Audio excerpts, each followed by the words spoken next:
So for our very last section, we're going to talk just a little bit more about biases and perception. I'm very passionate about this topic, and I think it deserves to be talked about when we talk about how we think about science and why we need experimental method and research design as a way to help us make informed decisions, especially in today's era where we have all sorts of questions up in the air. I've attached a very compelling article that talks about all the things that we don't know currently that we're struggling with when it comes to the coronavirus and how it works and all of the unanswered questions that we have. There's all sorts of information out there that's constantly changing. Do we take this pill or that pill? Which method works? Do I have it or not? There's a lot of uncertainty out there. Once I catch it, am I immune? There's things we don't know. And so I wanted to go through some of the natural human tendencies that we have that are shaping how people tend to approach information today and how to cut through that and get to the science.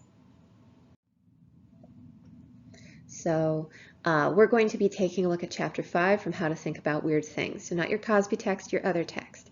And once again, I think that this is a fairly relevant sort of topic for us to be covering, given all of the uncertainties and unknowns, our tendency to want to leap at miracle cures and hope that they work instead of paying attention to what the science shows. And also to keep in mind that right now there's a lot of uncertainty, there's a lot of fear.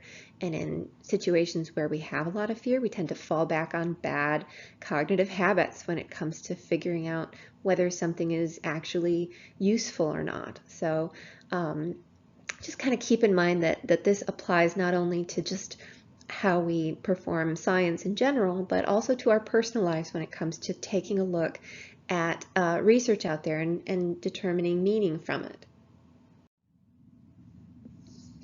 So it's important to establish that our perception is flawed, but we don't like to think that it is. So we tend to think that our memories and perception are perfect.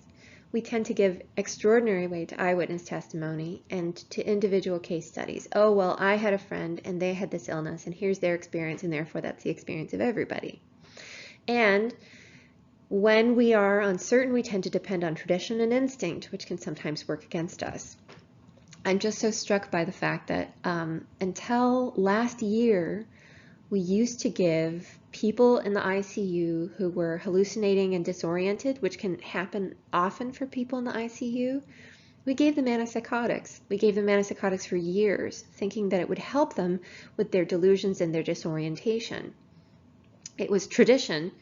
And someone finally said, hey, does this actually work though? And they set up a randomized study in order to test this and found that antipsychotics did nothing to help people in the ICU who were experiencing disorientation and hallucinations. So when we depend on tradition and instinct instead of the scientific method, sometimes we end up doing things just because we've been doing them and not necessarily because they work. So your chapter 5 of the How to Think About Weird Things has a lot of really good information in it about all of the different things that work against us when it comes to our trust in our perception, our thinking, and our memories. So we have a tendency to seek out perceptual constancies. This is a classic visual phenomenon. A and B are actually the same shade. If you were to take them and just isolate A and then just isolate B, without the surrounding contextual information, you would see that they are actually the same shade of gray. It's a thing, trust me. But because of what we expect to see, we see B as far lighter.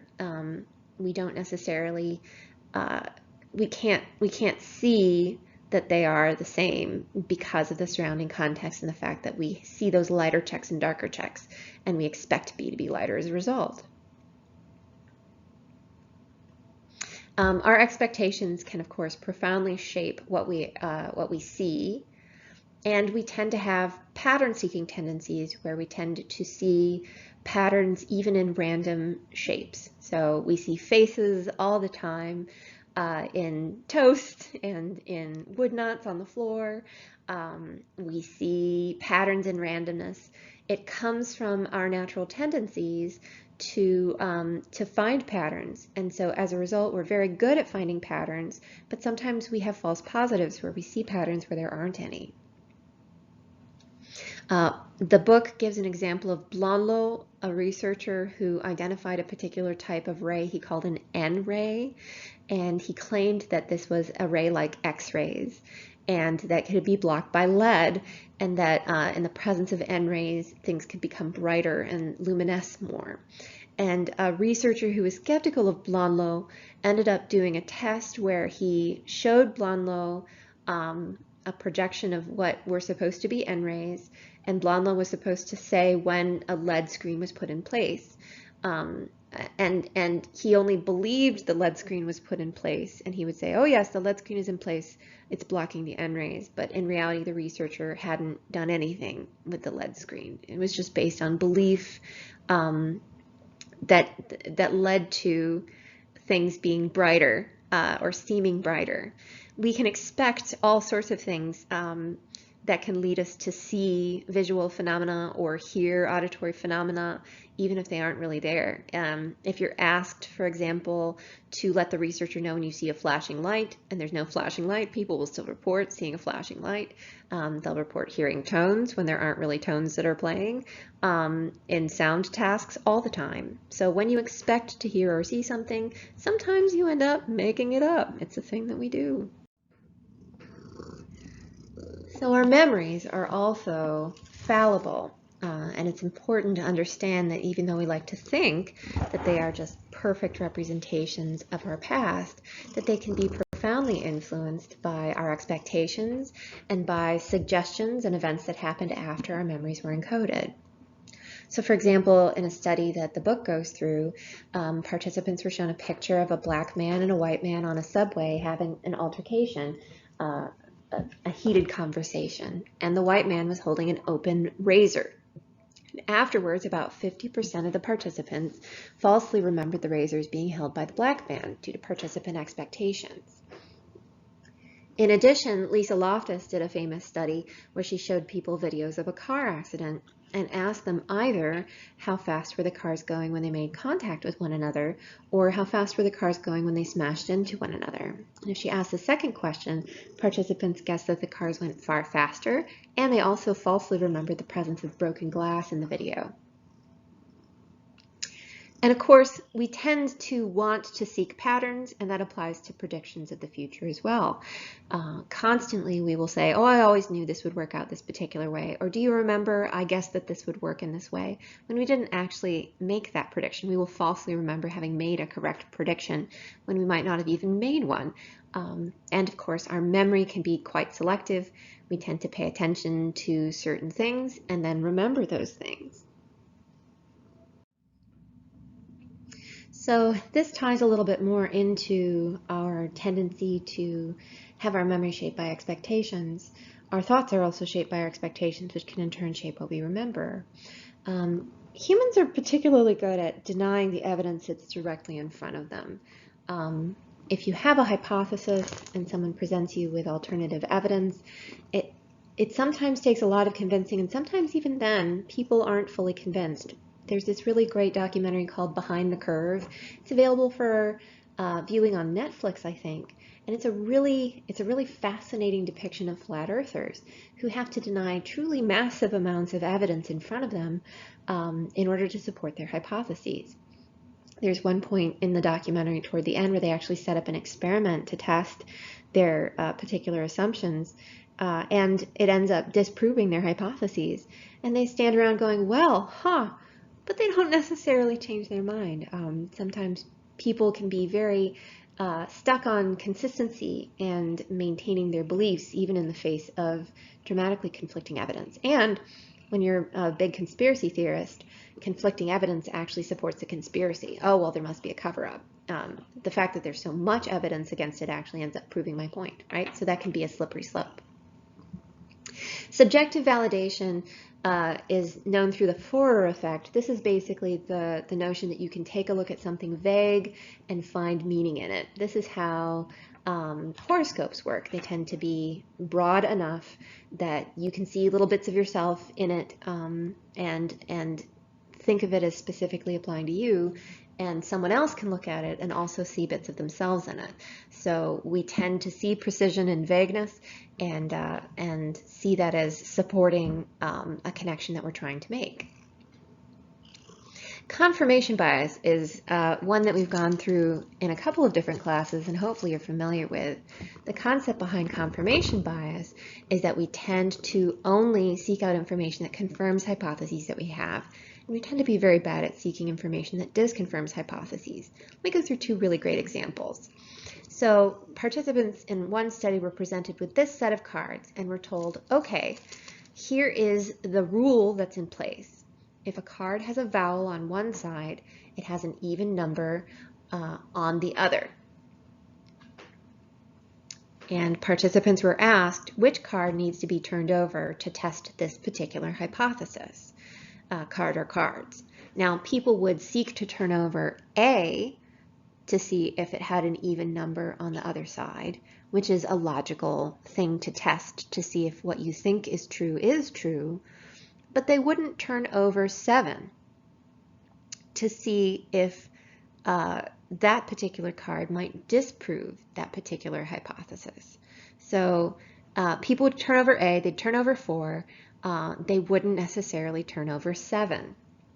Here's another example of confirmation bias at work. If people were presented with these 3 numbers and were told this sequence follows a certain rule, come up with another triplet of numbers that to test this rule and to see if you can find out the boundaries of the rule, people would usually give numbers in sequence that followed what they thought the sequence would be. So they'd say, okay, 8, 10, 12. Does this follow the rule? And the researcher would say yes. But here's the thing.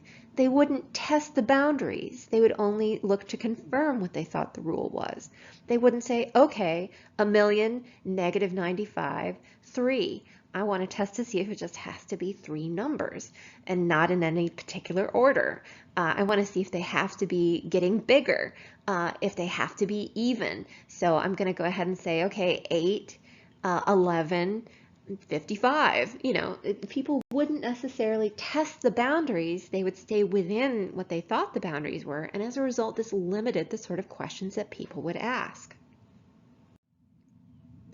Availability error is a specific cognitive error where we tend to draw on our neural network and depend heavily on how accessible that information is as an immediate marker of how common it is. The basic rule of thumb is that the more common something is, the more available it is in our neural network, which means that we tend to hold the opposite to also be true, that if it's more available, that must mean that it's more common.